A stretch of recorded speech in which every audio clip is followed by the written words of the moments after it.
جب کوئی بندہ عبادت کرے اور اس کے بعد رب تعالیٰ کی بارگاہ کے اندر دعا مانگے، یا مولا میں نے اپنی استطاعت اور اپنی ہمت اور طاقت کے مطابق تیری کچھ وقت کے لیے عبادت کی، یا مولا تیری بارگاہ کے اندر التجا کرتا ہوں، میری اس عبادت کو اپنی بارگاہ کے اندر قبول فرما لے۔ اللہ رب العالمین اس کی دعا کو سنے گا، اس کو قبول فرمائے گا۔ اور اگر بندہ محنت بھی کرے، عبادت بھی کرے اور رب تعالیٰ کی بارگاہ کے اندر دعا کرے اور ایسی دعا رب تعالیٰ کی بارگاہ کے اندر قبول نہ ہو، سنی نہ جائے، اس دعا سے اللہ کے محبوب علیہ السلام نے رب تعالیٰ کی بارگاہ کے اندر پناہ مانگی، اور دعا قبول کس واسطے نہیں ہوتی؟ حالانکہ مسافر کی دعا بھی قبول کی جاتی ہے، بیمار کی دعا بھی قبول کی جاتی ہے۔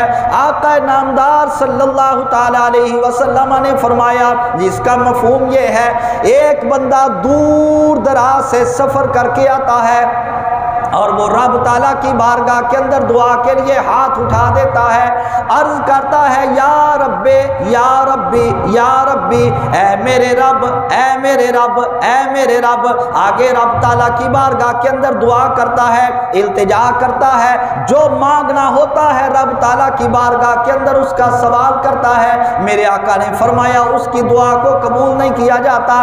عرض کیا گیا یا رسول اللہ کس واسطے قبول نہیں کیا جاتا؟ مسافر کی دعا تو مقبول ہوتی ہے۔ میرے آقا نے فرمایا دعا قبول نہ کیے جانے کی وجہ یہ ہے کہ اس بندے کا کھانا بھی پاک نہیں، اس کا کھانا بھی حرام اور اس کا پینا بھی حرام اور اس کا لباس بھی حرام کے پیسوں سے آیا، اور اس نے جو غذا کھائی وہ بھی حرام کے ذریعے حاصل کر کے کھائی۔